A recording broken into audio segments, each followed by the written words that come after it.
If you're trying to log into your 32Red account and play casino games online, then make sure you keep watching this video until the end because I'm going to show you the exact process that you need to follow. So if this video sounds helpful to you, then make sure you keep watching it until the end. Search for 32red.com on the search bar of your web browser.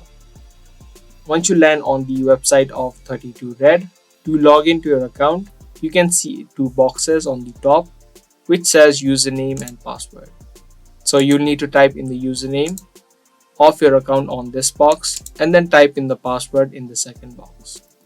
If you don't remember the password that you created, click on the forgot password link and from there you'd be able to reset your password. Once you type in both of these information, you can click on login and you'll be immediately logged in to your 32Red account. So that is the easy process of logging in to your 32Red. If this video tutorial was helpful, be sure to subscribe, share and also give this video a thumbs up. If you have any questions related to this video, make sure that you comment down below.